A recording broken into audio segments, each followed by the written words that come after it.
Hello, and welcome to the next episode of Clock Out the Vicarious Life. Today, as always, I'm super excited, but today I'm super duper excited because we have Kathy Zablotzsky with us, and she has been a jack of all trades. Currently, though, she's an animal communicator and has been for 11 years. She is coming to us all the way from Scotland to tell us about her diverse and exciting 68 years on this earth. Kathy, welcome. Thank you for having me.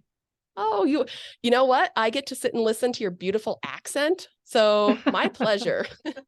And I get to listen to yours, so that's good. And we also have the one and only Jackie Asel joining us today as well, because of course we're talking about animals today. So she's, going to grace us with her presence. Say hello. Hello, everybody. All right. And we also have a fourth guest today. We've got Hudson, my little baby beagle that's joining us because, I don't know, maybe they're having a conversation of their own right now. Maybe she'll share us a little bit with that. And let's just get on into it, Kathy. Tell me what an animal communicator does. Well, I tend to describe it as being a lot like mediumship, that we have the same sort of telepathic communication as mediums have with people who've passed over. But the difference with an animal communicator is we speak with animals who are here as well as animals who've passed over, because unlike us, animals are very open to being communicated with in this way. Whereas us human beings, even if we're telepathic at birth, we kind of get it knocked out of us quite early. The imaginary friend who's actually a spirit the child is seeing, and the humans, the adults, are saying, no, no, don't be stupid. People think you're crazy. Don't tell anybody that stuff. So we tend to get it all knocked out of us. But some of us, luckily, at some point during our lives, will come back to that and will come back to understanding that we're all capable of doing this. It's just about putting in the time and energy and being open enough to do it. And so I spend my days chatting with animals all over the world. I use photograph to connect with them normally. It is lovely to do live readings in the presence of an animal, but unfortunately, the world being what it is, most of it's done remotely these days. But I do get live readings, and it's great fun when I do. I thoroughly enjoy it. But it's an amazing way of having my life. I just love it. Absolutely love it. I can't imagine. I mean, if I could talk to my dogs, that's probably the only people I would talk to. Animals are great fun to talk to.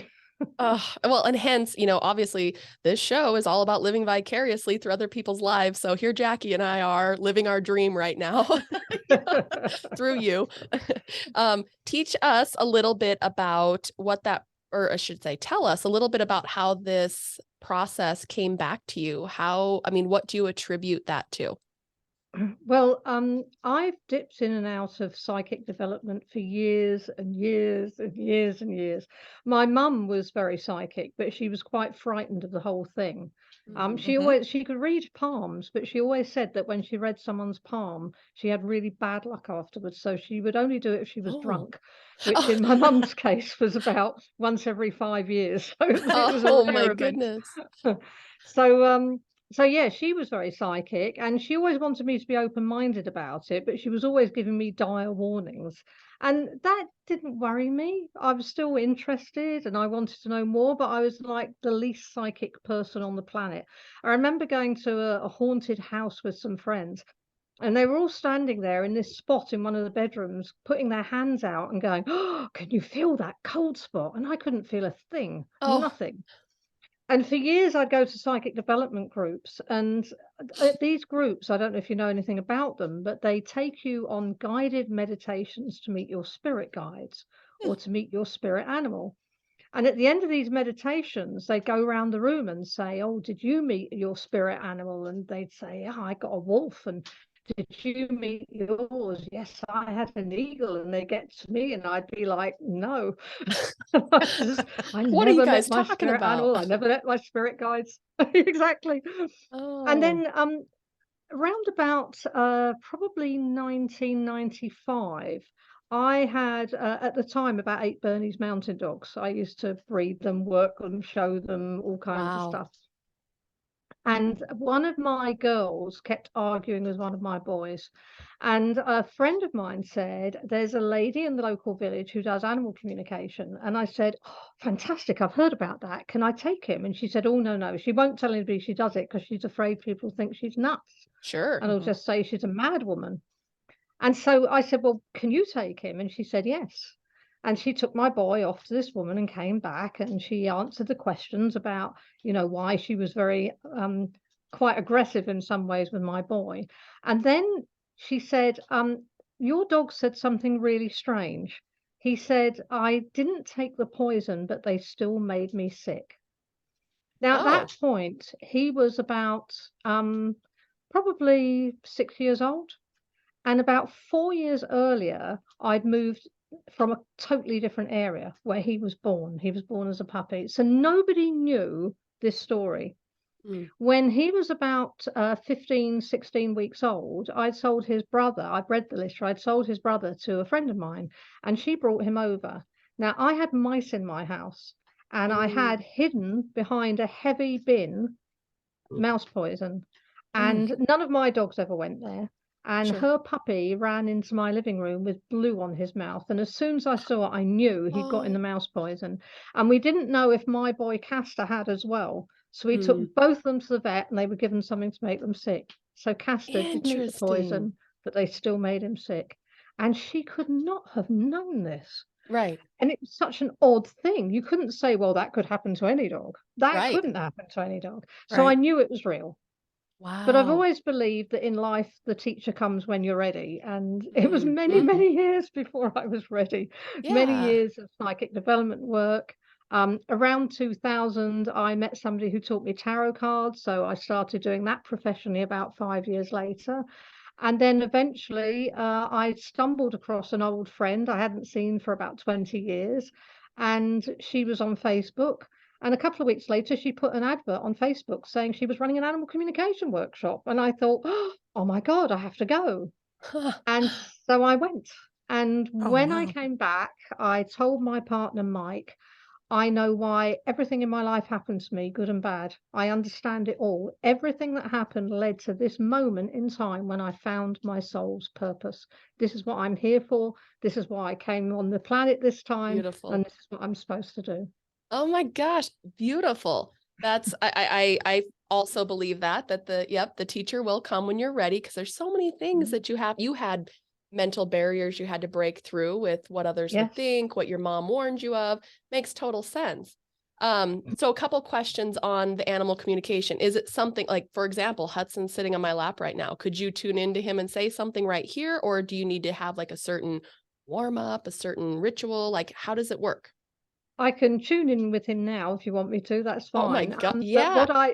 But what I do every morning, I ground myself and I call my helpers forward and ask them to be there for me to help me with animal communications that I'm doing that day, and then away I go. So interesting.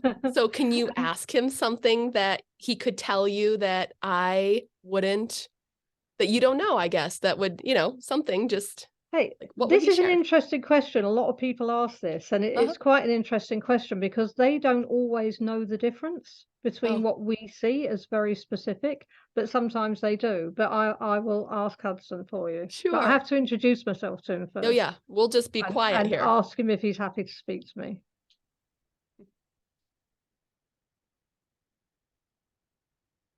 He says you're very funny in the mornings. I'm hilarious 24/7. He doesn't know what he's talking about. He tells me that you really laugh and mess about with the dogs in the mornings. Yep. That's our alone time. I get up early in the morning and have basically coffee, meditation, and one-on-one time with them. And we carry on and have conversations. Well, he thinks he has fun with you in the morning when you do that. It's good fun. He thinks you're hilarious. He's a good judge of character. I am hilarious. Tell my husband that. Tune in with him. That is so crazy. And just for the listeners too, yesterday when I was talking with Kathy through email, I had told her that my boy Scout, that anybody that knows me knows Scout is my soulmate. I just love Scout. And we thought was maybe faking an injury, and we weren't sure if he was trying to get my attention because I had been gone for 4 days and he didn't get a walk, and we didn't know if he was being kind of just a faker. And Kathy tuned in and chatted with him, and he told her that his left shoulder was bothering him, that he needed some massage possibly, and that touching him is definitely what feels better, and that he's not faking. And he was grateful that he went to the vet, which it was his left shoulder that was a pulled muscle. It wasn't joint pain, which would make sense why massage would be helpful. And he also apparently said something about being a jokester. I guess, could you expand on that? What he meant by, I think he tried to convince you he was a cat and was joking with you? No, I always ask them at the end of a reading, do they have any messages for their mummy or their family? Because, you've got to give them an opportunity to say what they want to say as well. Sure. And so he started off joking around. He said, "My name is Winston and I'm a cat. I like to play games, and this is one of them." Oh. So he was sort of saying, "This is a game I'm playing." And then he was laughing and he said, "I'm a joker and I always will be, but also a very quiet and very good boy. I'm a chameleon." Yeah. And then he went on to thank you for taking him to the vet, didn't he? So he was just giving you a laugh, really. Well, and that's funny because anybody that knows me knows I hate cats. Yeah. All right. So that would be why he said that. That would be exactly why. Yeah. And I always joke. say he's an old man soul is what I always tease him about, that he's just an old man. And I don't know. I tell you, he sounds very young. Does he? Yeah, he sounds very young. His voice sounds very young, because I don't always hear a voice. Sometimes it's more like words traveling through my head. Other times I hear a clear voice, and in Scout's case, I heard a clear voice. And to give you an idea of what it sounds like, it's like, "Hello, Mommy. My name is Winston, and I'm a cat. I like to play games, and this is one of them. I'm a joker, and I always will be, but I'm also a very quiet and very good boy. I'm a chameleon." Crazy. So what about Hudson? Does his voice sound the same? Hudson has more of a middle range voice. He sounds more like ordinary adult. That is so funny. Tracy, would you please share with Kathy Hudson's voice that you use? I cannot. Oh, go on, you have to now. Okay, nobody laugh. And he'll perk up too. Because so Hudson's voice for me is, I can't do it. Everyone's looking at me. I won't look. I can't do it. You can. No, I can't. I'll do it later randomly. I'm sorry. I just got super embarrassed. But no, he's got a baby voice. He's got for me, I think, because he's super, super quiet and he's a baby, and Scout is just totally an old man soul, grouchy and old grumpy soul. Yeah. So that's so interesting. It's funny, our own dog, Teddy, he's a Bernese mountain dog. And of course, I communicate with Teddy a lot, but he only ever gave me words traveling through my mind and images and feelings. And my partner Mike said to me one day, "What does Teddy's voice sound like?" And I said, "That's interesting. I don't normally hear it." So I don't want to embarrass Teddy. Yeah. But I said to Teddy, "Can you let me hear your voice?" And he talks like this through his lips. It's so cute. Oh. So Hudson sounds like this. "Oh my gosh, Mom, don't even do that. I'm so embarrassed." And I talk all that. See, he just perked up. He's looking up because that's his voice. And yeah, Scout's always like, "I don't want to go. I'm grumpy. I'm super grumpy. Just leave me alone." And it's so funny how they're totally opposite. They're the opposite. Yeah. That's hilarious. Oh my goodness.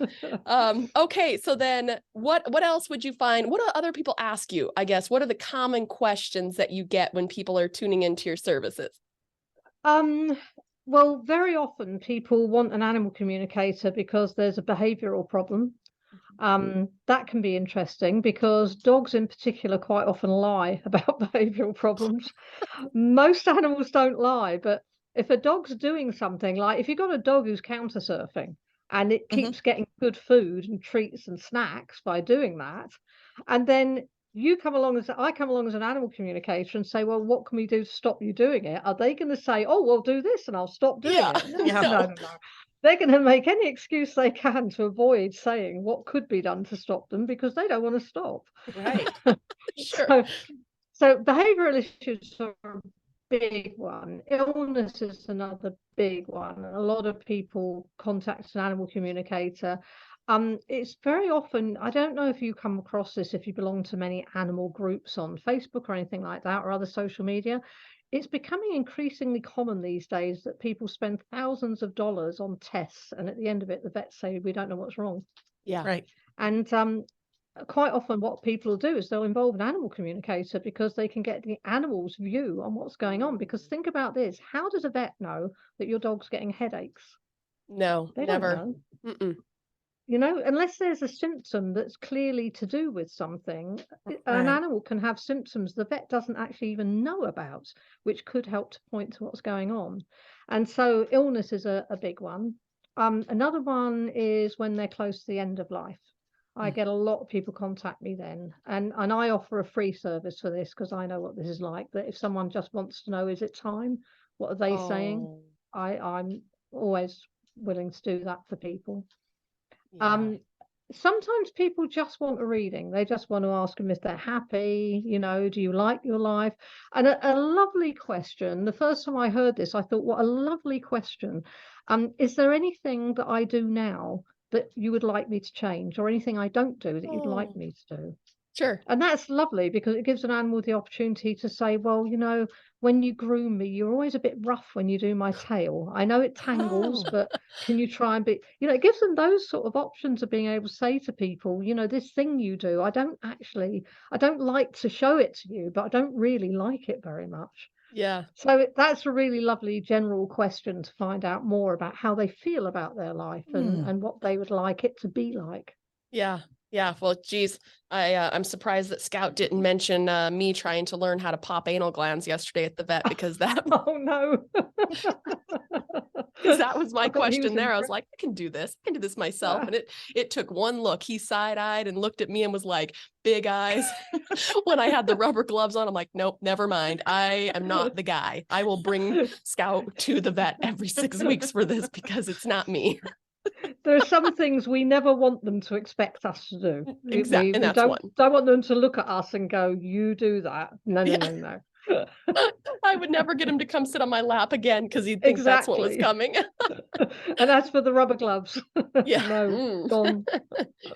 So Kathy, tell me about the lead up to animal communicating. You have got a bio that's super diverse, which I appreciate because that tells me that you've got many passions and are okay trying new things. Tell me some of the cool things that you've done over the years. Well, I've always loved change. I know a lot of people, they stay in jobs for years or they live where they live and they're not really happy and they can't handle the change. I actually love change. I've always loved it. And in my entire life, I've kind of gone where I've been taken.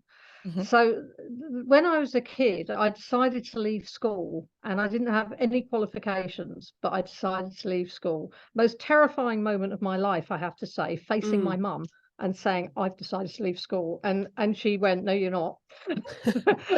and I said, and I was shaking in my socks saying this, and I said, you can send me to school, but I'm not going to put pen to paper. I'm not going to do homework. And when the exams come round, I'm not even going to pick the paper up or the pen. Wow. So she kind of had to give in. So I kind of did nothing for about 6 months. And then I saw an advert for a secretarial college. So I thought that'll do. So I went and trained to be a secretary. And then I did that for a few years. But I worked as a temp for an agency. So I was going to new places all the time. And so I was working at a place and computers were the new thing. PCs were coming in. And I was working at Texas Instruments in the UK. And I was actually working on mini computers and they had me teaching people how to use them. So they taught me all about them. And then PCs came in. So I was teaching people about PCs. So eventually I left Texas Instruments and I became a trainer. I would go all over the country to different training companies and do training for them. Oh, wow. And then as a result of this, I started Excel and Word and all those things had come along and I learned to do programming in Excel. And so I then left the teaching thing and I became a programmer. What? So I worked down in the City of London for the big banks and people like that. And totally self-taught. Yeah. Wow. Well, I had been, while I was doing the training thing, one of the companies I did training for that wanted me to teach programming, they sent me on a 3-day C++ course. This was many years ago. I don't suppose people even use it anymore. In Germany, of all places. So I had 3 days off in Germany doing that. So in between all this, I'd been a chambermaid as well. I'd done a bit of that at one point. I did some cleaning for a while as well for people. So then I worked in the city, as I say, for quite a few years. And then I got really sick of that. And the tragedy of 9/11 happened. Sure. And shortly afterwards, the banks were in trouble. They were shedding contractors like nobody's business. And so all the contractors eventually found themselves out of work. So the great thing about the contracting was I was able to like work for 6 months to a year and take 3 or 4 months off because the money was so good. So suddenly I'm out of work, and I'd spent all my money because like when I made money, spent it. I thought, if you can't enjoy it, what's the point, you know? Yeah, easy Can't come, easy take go. it to the grave with you. Yeah, exactly. So I've never been good on, you know, saving up for my pension or anything like that. And I'm 68 and I still haven't saved up for my pension. I'm still not doing it. But the universe provides, you know. I absolutely believe if you put your faith in your guides and helpers and tell them when you need something and ask and be open to what comes along, you are guided down the right path for you, and they'll take care of you. And I absolutely believe this 100%, and it's how I live. And so then I went back to secretarial work for a while, but I worked for a guy who was starting a new company. So then I set his business up for him, and I set up all his systems and did all his admin systems, computerized and paper, and just set his business up for him. And then I found myself doing a business plan for someone else who was setting up a company. So suddenly I was involved in doing that for a while. And then a bizarre thing happened. My partner and I, we actually had, this was back in 2006, well, it started in 2005. We are both into video gaming. And at that time, we had 2 televisions and 2 Xbox 360s in our living room. And every night we were both online playing. And we both loved a fighting game called Dead or Alive 4. And we used to play on there, and suddenly a thing came up, and I kind of remember how we heard about it, that there was going to be a tournament, and an online tournament, and people could take part, and it was for a gaming league. And we thought, well, just for fun, we'll have a go. And they wanted women as well as men, but the women were going to be done separately. There's going to be women players in the league and separately men players on our game. And what I didn't know at the time was hardly any women played it, which was the main reason why I won my tournaments and got invited down to London in 2006 to a televised tournament. And it was televised on DirecTV in America. It was on in Asia. It was on Sky in Europe. And it was an organization called the Championship Gaming League. And I won my games and was invited on to London Mint, which was one of the 2 UK teams. So we got paid to spend the most of the year practicing. What? You're and how old are you right at this time? I'm 51. So you're a 51-year-old gaming champ being paid to practice. Yes. Awesome. And so we went to LA. We spent 3 weeks in LA down by Venice Beach in apartments, and we went and did filming a couple of days a week, and we did the quarterfinals and the finals and the world championships, and there were teams from all over the world there, and it was amazing fun, I have to say. First trip to the US? No, it was my second trip to the US. Second trip. Okay. Yeah. But it was fantastic. So that was a stepped me out of what I normally do. Yeah, I guess so. Gaming goddess for a little while there. Yeah. And then came back to the UK, carried on doing various things, secretarial work, some programming work. I was just doing anything that really came along for a while there.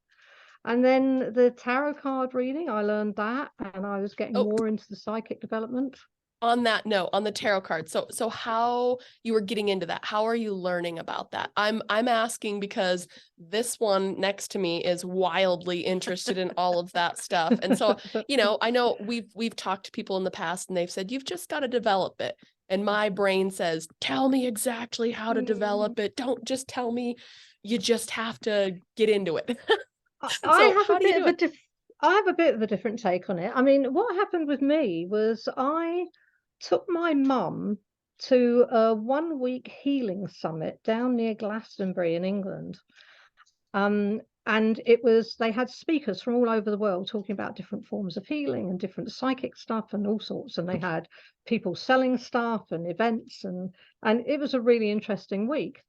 Well, some of it, but quite a lot of it. But I met a Belgian girl there, and she was saying she did tarot cards, and I said, you know, I had a tarot card reading in my teens. I've never had one done since, but I've always wanted to learn. And she said, okay, well, I'm going back to Belgium, but what we'll do is twice a week we'll have a phone call, and you'll draw 2 cards every day, and you'll write down everything you see and feel from those cards. And when we do our call, we'll talk about them, and I'll tell you the meanings of the cards. And after a few months, of course, I had had enough of the same cards coming up. I was beginning to really learn them. And then she came over and stayed with me for a week and taught me how to do a spread. And from there, I Wow. kind of learned on my own from there. But the big thing she taught me, which was critical, was don't ever pick up a book. Don't learn from a What? book. Well, you're screwed, Jackie. Well, I know, because that's what they're, so, I mean, I have 2 tarot decks, and I look at them every now and then, and I just don't have the focus right now, I guess, to really dive into it. But it says to learn the cards and learn the meanings of them and stuff like that. But I think the way you went about it, because of course I do have the ability to see and hear. Right. So, and it's just, for me, it's just being able to say, okay, yes, this is really what I'm seeing. This is what I'm hearing when I see the cards. So I think the way you did it is a phenomenal way. Well, I think it was a brilliant way as well. But the interesting thing now is I teach people an intuitive tarot. I do one session only with people of intuitive tarot. And what I came to realize, something weird happens when you're on a psychic path and a spiritual path. Mhm. And people will tell you this every now and again, you get an upgrade. And suddenly what you're doing, you're getting more information, you're getting deeper information. And Mhm. so every few years you'll suddenly get an upgrade. And I got an upgrade beginning of last year, but it was tarot, not animal communication. And I realized something that I should have known, and I don't know why I didn't. And a lot of people I know who do tarot, I've done this with them, and they've said, well, we've never thought about it. Other people have. But it doesn't matter what the author or the artist who created the cards think the card means. What matters is what it means to you in the Huh. reading you're doing at this moment in time for whatever person it is. So Wow. if you, for example, take a standard card from the tarot deck and you read its meaning, and it says, let's say it says, this means that you need to watch what you're doing in the next few days or months, because there's some energies going on around you that could lead you to falter, so be very focused. Mhm. But you look at that card and you go, oh boy, this person is walking along this path, and it seems that although there's an image that kind of suggests they could fall off the path, I don't feel like this is about focus. Not today, not in this reading, not with the cards that are around it in the spread. This does not mean focus to me today. What this means is stop. Stop, Mm. take a step back, and think about where you're going. So it's what it means to you as the reader now, not what the author thought it meant. And so what Wow. I do, my intuitive tarot lesson's really simple. I've got a beautiful deck of cards. It's called the Oracle of Visions. I love them, and they're very complex cards. There's a lot in the pictures, and I used to avoid those sort of cards years ago. Right. But what I do is I get people on a Zoom call, for example, and I will hold up a card and I'll say, you've got 5 seconds to look at the card. And what they pick from that card in those 5 seconds, that's the reading. Not the rest of the card, not what the author said, not what the artist said. What the card showed them in those 5 seconds, that's your reading. And Hmm. when you look at your cards, the thing to do is go, what hits me in the eye about that card today? That makes sense, because if you What does sit that there mean? and spend too much time looking at the card, there's going to be confusion. Exactly right. So even with a very simple deck of cards like the Rider-Waite Tarot, which many Yep. people start with, you might have a simple card, the One of Swords, for example, and you're looking at it and you're thinking, instead of just going, okay, what's this? What strikes me about this card? You're going, okay, well, there's a man here and he's standing and he's got a sword in an upright position. And there's a red sky behind him, and there's, red means passion. The sword must mean this. What's his attitude? How does that relate? No. Forget all that. What hits you when you look at that card? Because that's the reading. That's what the card is trying to show you today at this moment.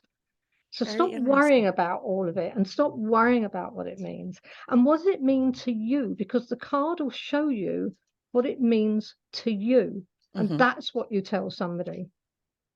So 2 questions, Tracy, here. First question, can you ask Hudson if he just went and peed on something in the other room? Because he's acting very apologetic.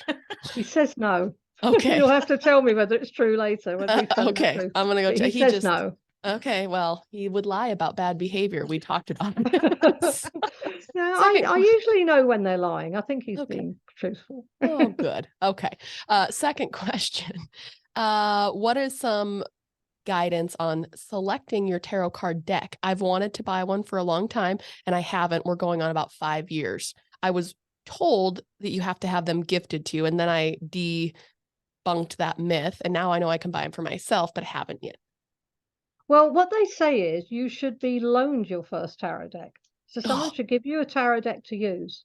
I And will loan you my first tarot deck. The Google machine lied to me. And it is the easy, it's the one Right that you away? just, yes. Yeah. So that's my first one. So I will lend it to you. Okay. I'll put good whammies on it. Yeah, so the idea is you're loaned your first tarot deck and you use that deck to start to become comfortable with the cards. And what a lot of people suggest is just every morning you draw 2 or 3 cards and you look at them and you think, what does that mean to me? And you make a note of them or you leave them out, and in the evening, and what you're drawing them for is for your day. So I'm going to draw 3 cards for my day, and then in the evening you look at the 3 cards and you think, how did they relate to my day? So you're beginning to understand. Reflect in on how intuitive you were, kind of? Kind of, yes. Yeah. So if you look at the 3 cards or the 2 cards, whatever you choose to do, and you think, well, that is saying to me, because it's kind of interesting with tarot cards. You've got with the 3 cards spread, you've got 3 images, and you have to kind of make a story out of those 3. So you look at the first one, then the second, then a third. And this is another thing I teach on my intuitive tarot, is how to turn that into a story, because it is a story. It should be a story. It's telling you a story. And so what you're doing is, by drawing 2 or 3 cards every day and then going back and looking in the evening and saying, how do they relate to my day? You're beginning to understand how they're telling a story. You're beginning to see the stories, and that helps you become familiar with it. So that's what people suggest is a good way. And it certainly is a good way to get comfortable with and get familiar with the cards, because you want to be handling them regularly. Got it. Okay. Nice. When are you ready to buy your own deck? You'll know because you'll see them. And you like won't the deck be able to resist. Got it. It'll catch your eye, and it'll be that sparkling diamond brilliance. In the rough. You'll be looking at all these cards going, yeah, all that interesting. Oh my God, I have to. Because the cards do kind of pick you too, right? Yes. Yeah. They do. Yeah. I'll be darned. Okay. You'll both know. Perfect. Jackie, do you have any other questions on tarot? No, that's been very enlightening. So This is just the way I do it, Yeah. I think it works for people who don't want to take hours a day out of their day to study, and just learning it that way. I think that's an easier way for maybe a lot of people to learn. Yeah, and the cards are wonderful. They're wonderful tools. I love tarot cards and guidance cards of all kinds. They're wonderful, amazing tools, and they'll always give you the information you need without fail. But you have to be open. And by locking yourself into, this person says this means this, and that person says it means that, you've taken away that freedom to allow your intuition and your own psychic ability to kick in and show you, and allow the cards to show you the meaning. I love it. Makes total sense. Total and complete sense. Okay, so then from tarot, do we jump to animal communicating, or is there more? Well, we do, I still do tarot, we do, but there was kind of an interesting series of events that had to Oh, happen before the animal communication workshop. It was really strange. The first thing that happened was I was doing tarot card readings at psychic fairs, as we call them here. I don't know what you call them there. But I was doing tarot card readings, and I went to an event where I had a tarot card reader next to me. Now, we're all different in what we pick up and how deep it is and all that kind of thing. But the important thing is that our reading makes sense to the person we're reading for. And I was sitting there doing my usual tarot card reading, which was along the lines of, oh, well, I feel very much that there's someone around you and they're going to be causing you a few problems. There's a jealousy issue here. Do you know about this? And they'd say, well, yes. I'd say, well, don't worry too much, because what the cards are saying is this is going to go away. The woman next to me was doing a reading, and she was going, did you just book a holiday? And the person went, yes, 2 days ago. And she went, right, a hot place? And she went, yes. And a few minutes later, I heard her again, have you just left your job? Yes. And I'm like, I'm rubbish. I'm absolute rubbish. I don't get anything like that. oh, Why would you come to me when you could go to her? I mean, that's oh, unbelievable. So I went to this huge crisis of confidence, and I was due to be at an event, and I was talking to Mike in the morning saying, I'm just not going to go. I'm just not going to go. This is ridiculous. I'm no good. And he said, well, why don't you go and just see how you feel when you get there? You can always come home. Well, bless him for saying that. So I go along, and I see this woman sitting. She does mediumship and tarot card readings, and I've never met her. But when you're really drawn to somebody, complete random stranger, and you have to go and talk to them. oh, You don't know yes. why, but you Yep. have to. And nothing would stop you. You do it. Yep. So I went up to her and I said, hi, and my name is Kathy, and I said, I don't mind. Hope you don't mind me talking to you about this, but I'm supposed to be doing tarot card readings, and I don't think I'm good enough. Well, she was so funny. She had me in stitches, because she stood up and she got this spray bottle and she said, I'm spraying you with a violet flame, and I'm calling in the archangels, and she did all this stuff with me. And then she said, right, now here's my card. Go do your thing. You're going to be fine. And give me a call in a couple of weeks and we'll do some work. Her name's Jay. So I went to my table, and all morning everything went really well. And then she popped by at lunchtime and said, how's it going? And I said, fine. She said, I told you. She said, now give me a ring in a couple of weeks. Now, I never do that. I'm not the person who does that. I always think people are being polite when they do that, and I'll be bothering them. And particularly as I felt like she did this because I was someone who was struggling, and I don't want to bother her with my struggles. But I phoned her, I went. We're the best of friends now. She's absolutely a wonderful lady. We've been friends for 15, 16 years now. Oh, wow. And she worked with me on helping me understand what I could do and grow that. And then about a year later, I was at an event to do tarot card readings, and there was this woman there, and I just had to go and say hello to her. Her name's Susie. She's a very good friend of mine now. And I asked her what she does. And she said, I'm a light worker. And I said, well, I've heard of those, but I don't know what they do. What do you do? And she said, well, I don't really know. I do whatever I'm guided to do.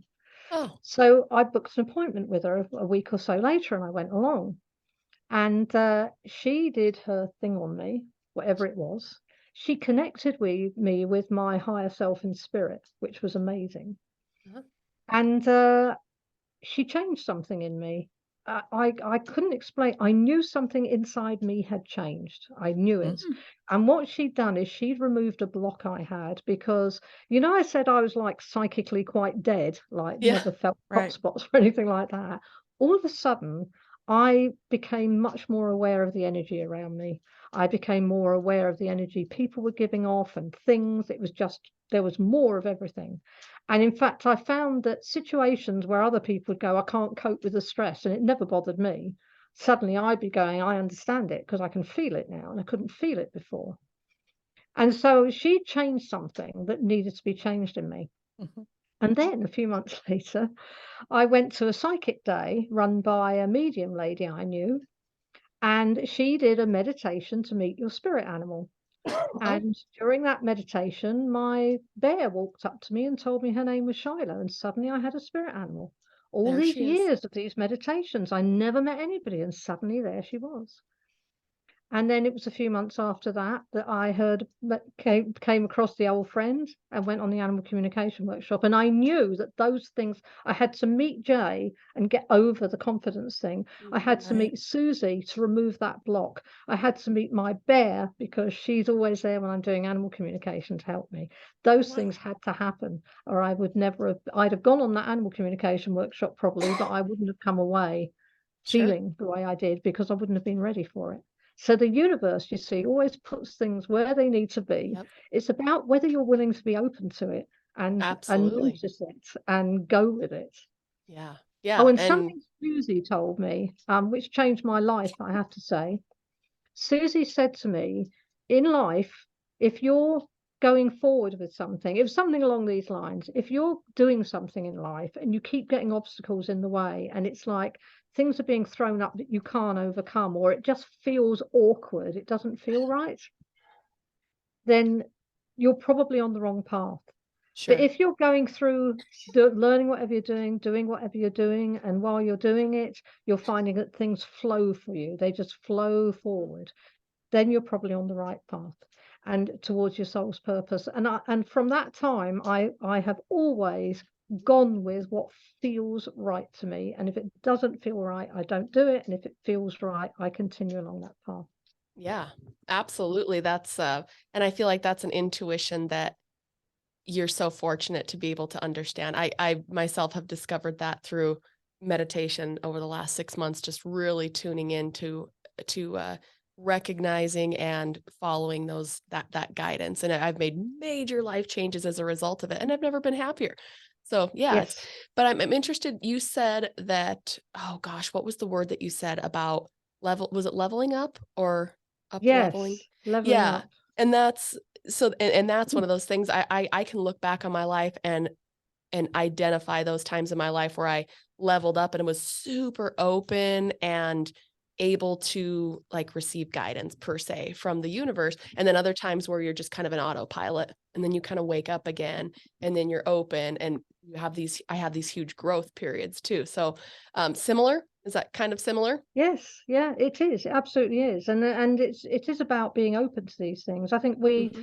as a species, the human race has a very bad habit of falling into habits. Sure. And when we fall into habits, we tend to be quite closed off.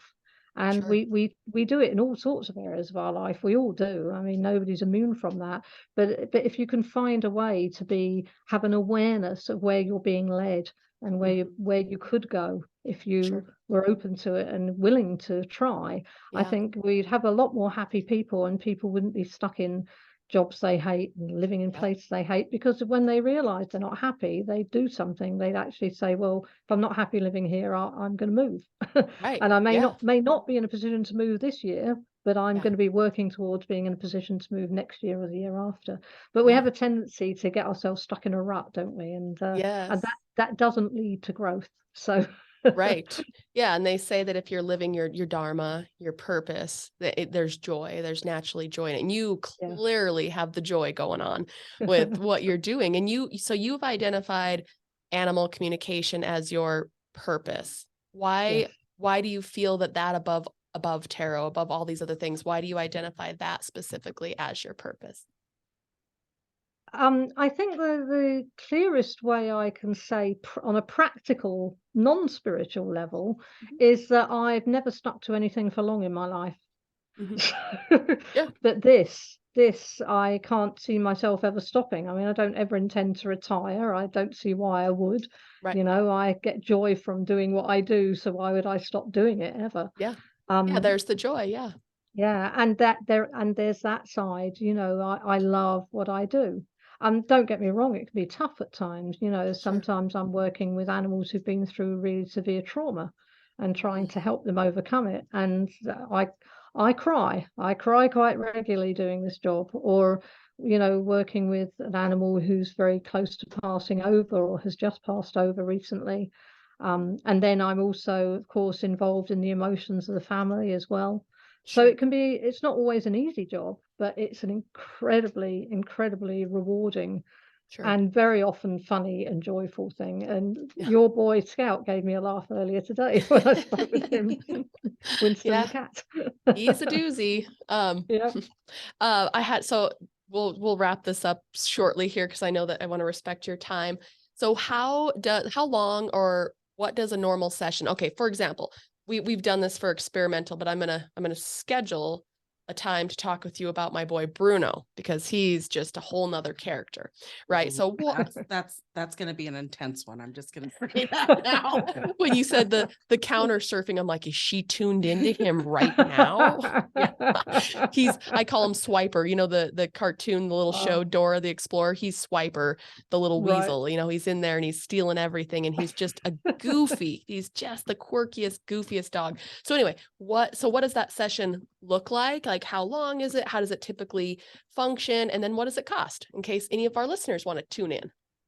Well, I actually offer a range of readings for different things, but the general ones, sometimes people just want to send a few questions to me rather than have a live reading. Other times people prefer a live reading. Most people prefer a live reading. I don't do many the other way. So a live reading, so this is in pounds sterling. Okay, so I'll UK pounds. Yeah. Get Google up and do a quick convert. So and of course it will be a different amount tomorrow and the day after because the exchange rate's always changing. Oh, right. But it's £55 for a 30-minute live Zoom call. Okay. And an interesting question that often comes up is people are like, well, how can I keep my cat in front of the camera all that time? Well, I get a photograph so in advance so I can use that to connect with. So we don't have any squirming animals during the call. But yeah, so that's a 30-minute live reading. But then I offer a 6-question and a 10-question reading and a 20-question reading. So, but the most common ones of those that are used are the 6-question, which is £30. Okay. But I do a couple of specialist things as well. I work with animal athletes. Okay. Yeah, horses and dogs that do various sports because they can go off their game and sometimes people cannot figure out why they're off their game. I used to work with a dog. It's quite funny. He used to do fly ball. Do you have fly ball over there? I don't think so. It used to be around here. It's not done as much. The idea is the dog runs and jumps over small jumps at the end, and there's a box at the end with a pedal, and he hits the pedal, a ball flies out, he catches the ball and runs back with it. Fun. Okay. And, sounds fun. Yeah, and I used to have a dog who used to compete at this, and every now and again he just lost all interest in it. And we'd sit down, we'd ask him why, and he'd explain what was going on. His mummy would fix the problem, and he'd go back to winning. Well, what were the problems? Like examples of the problems? Oh, it could be all sorts of things. Sometimes it was where they were training. The course was set up and there was a tree and it was casting a shadow that was upsetting him. It could be as simple as that. There can be all sorts of things. There was an agility dog I was working with, and in his case, it was the A-frame, the position they had it in the training. He didn't like the way it looked underneath. They'd moved it. It was in a different position before, and he was fine with it. But for some reason, he didn't like it anymore there. So they asked the people who run the training if they wouldn't mind moving the A-frame a bit, and they did, and he was fine. He went back to what he was doing. Interesting. Yeah. Well, cool. But I also look for missing pets, but that's hard, and that's one of the things we don't do too well at, any animal communicator. We have our successes that keep us going, but they're not something we find much fun. They're difficult ones. Yeah, that would be a good one to tune in for. Well, Jackie, any more questions before we wrap this up? I cannot believe we went as long as we did on this. Holy smokes. I think my only question that I have is, you talk about when you talk to an animal shortly before they're going to pass away, or that have already passed, or when the people want to know, is it time? How do animals feel when we decide to put them down? Are they grateful? Yeah, it's a really interesting thing, this, and I've spoken to so many animals over the years about this. I've actually just written a blog connected with this. on my website, they're always telling me over and over again, it's always the right time. When we do it because it's the right time. And they understand if we delay, they understand why we delay, but ultimately it's always the right time. The universe steps in. You know that thing people say, you'll always know when your dog's ready because he'll give you the look, as people call it. And people who've got their first dog are always saying, but what is the look? I don't understand. What is the look? And people get so hooked up on this that they're like waiting for the look, and they can have an animal who doesn't want to give you the look because, you know, they don't want to go either. And so they might be in pain or whatever, but they're not ready to go yet. But ultimately, the universe arranges it, and it's always at the right time. So some people, for example, will say to me in a reading, I really want to apologize to him because I think I did it too soon. And the response from the animal is always, what you did was out of love. And this is something they say so often. Any decision we make out of love for them is always the right decision. Sure. Yeah. I mean, that's kind of universal. I mean, love is the universal language, and it's always pure. If it's love. Yeah. Well, that makes me feel better. And whenever we have an animal put to sleep, and I don't call it that, I call it helping them to pass over, because that's really what we're doing. We're helping them to pass. And whenever we do that, we do it out of love for them. We don't do it for selfish reasons. No.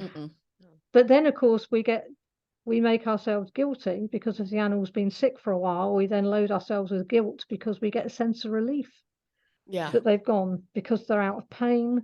We don't have to spend all those hours doing what we're having to do for them. We get our life back, and suddenly now we feel terrible because we've got a sense of relief. Right. But their response to that is always, well, of course you have. So have I. This is normal. We're all going to have a sense of relief when a difficult time's over. It's natural. They've got so much to say on this, and they, bless them, they're more than happy to talk about this. I don't know if you're going to give my website details, but if anybody goes to it, the first thing that happens, they get a box pops up that says that if they want it, I'll email them a thing called Voices from the Rainbow Bridge. And this is a booklet I put together, which is the words of animals who've passed over.